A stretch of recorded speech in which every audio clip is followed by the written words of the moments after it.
Hello everybody, what's up, and welcome to the channel where we learn to be true heroes in the game of Overwatch. Today we're going to be talking about ultimates. So ultimates are basically the economy of Overwatch. You know, all those other wonderful titles, League of Legends, Counter-Strike, StarCraft, all those big names, they all have economies because the economies are cool in games because they give sort of a continuity from one round to the next. Dota has gold, League has gold, Counter-Strike has money, StarCraft has minerals, and Overwatch has ultimate charge. And a big part of winning in Overwatch is utilizing your ultimate charge the best. Who gets ultimate charge? When do they use it? Even if you outplay your opponent all game, aim-wise, mechanically-wise, if they just manage their ult economy better than you, they can still come out on top. Now, this topic goes way deep, so today we're just going to go over the basics, some of the different types of ultimates in the game, put them into some categories just so you get a starting feel for the value of these ultimates, when they should be used in fights, and when you should be using your ultimates. So let's jump right in. So we're going to start with offensive ultimates. There's quite a few in the game. I list 7 here. We're going to go over all the heroes, by the way, put them all into categories. And these ultimates are good at initiating fights and also sweeping fights up at the end. They have the ability to wipe an entire team, and they're pretty versatile.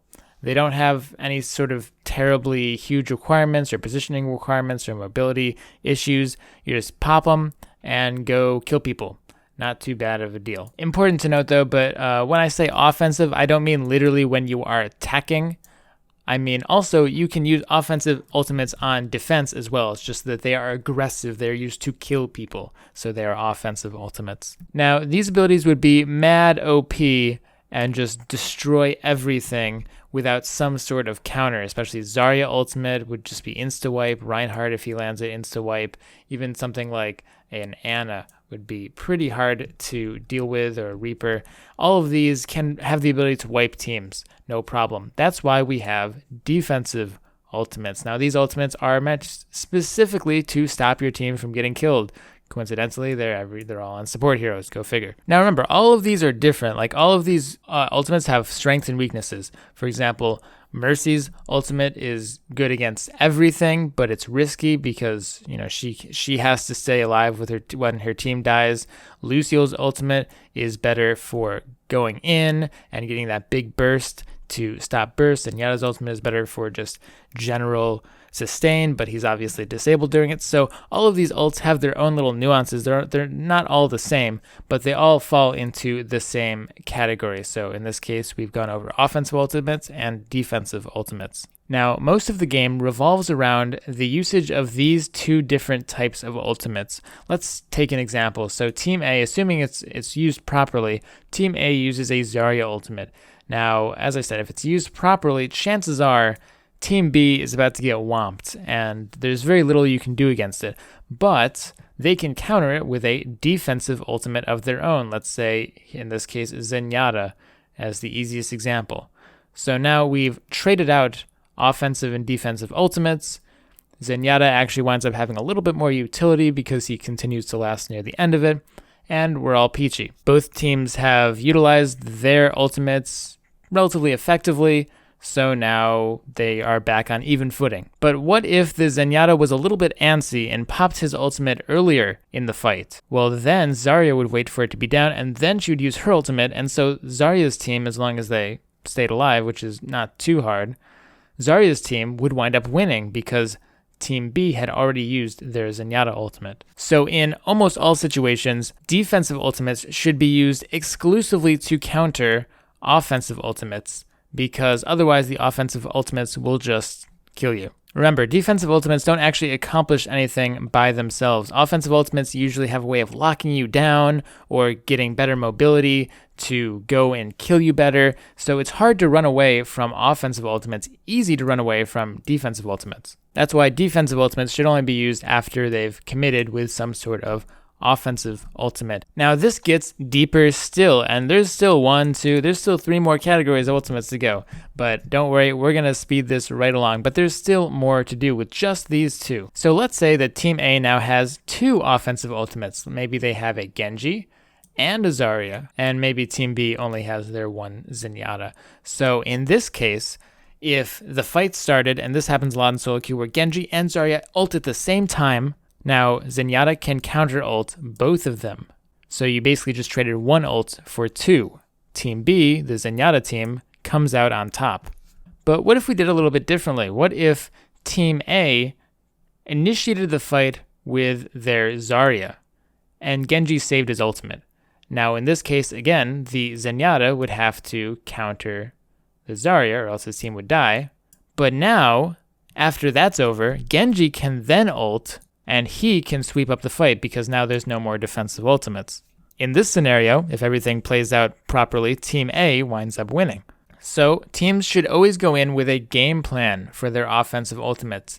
So a team with a Genji and a Zarya, for example, might say, okay, our Genji is going to start the fight off by initiating, try to bait out some defensive ultimates, and then after the dust is settled, Zarya, you have to stay alive, and then you just clean up with your ultimate. That's just one example. You can do it either way, and obviously teams have multiple offensive ultimates and multiple defensive ultimates, and once we start to get that interplay of, okay, well, the Genji's going to initiate, and then the Lucio's going to counter it, but then the Zarya's going to go, and then the Zenyatta has to wait for that, and you start to get this nice depth to it. So just these two ultimates have a huge amount of back and forth, proactive play, counter play in Overwatch. All right, next up we have counter ultimates. Now, I was saying that you could have two offensive ultimates and stagger them. So let's say you use the Zarya, it gets countered by the Zenyatta, and then after that's all over, the Genji winds up cleaning up. But there are ultimates that allow you to immediately counter defensive ultimates, and some of them are listed here. Usually these are limited by mobility in some way severely, or they need proper positioning, or they need your enemies to be stationary, or something like that. Just one example of an order of operations in a fight is, let's say that a Zarya on Team A uses her ultimate, which gets countered by the Zenyatta on Team B. Now, this is a very popular combo, the Tracer can come in and bomb it.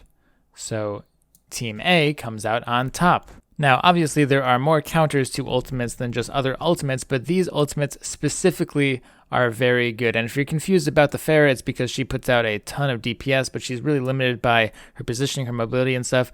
So while teams are distracted from these offensive ults, she does so much DPS that she can actually DPS through Zenyatta or Lucio. So now we have kind of a fight order of operations that both teams should be using to get the most out of their ultimates, which is first pop your offensive ultimates, and then they counter with the defensive ultimates, and this goes both ways, by the way. It's not just one team aggressing, obviously. And then you try to counter it with your counter ultimates. And, of course, the other team is trying to prevent your counter-ulting people from countering their defensive ultimates. So at the end of that, you would go back and try another offensive ultimate. Stacking any of these ultimates on top of each other is always bad, and you can see how that kind of works. Now, counter ultimates are a little bit different, like you could do a Mei-McCree combo, things like that, kind of cheeky combos, but in general, stacking offensive ultimates is suboptimal because they can be countered by a single defensive ultimate. Stacking defensive ultimates are suboptimal because, well, just one is enough 99% of the time. And then stacking counter ultimates is generally, I mean, you're only countering one defensive ultimate anyway, except for this little cheeky McCree-Mei combo here, for example. And whoever coordinates this sort of order of operations, rock, paper, scissors, blah, blah, blah, cycle better, has a big advantage in a match. But another category of ultimates that doesn't really fit into this big cycle here are the disruptive ultimates. You can call them the zoning ultimates. These ults generally don't actually do necessarily a ton of damage. They aren't very defensive.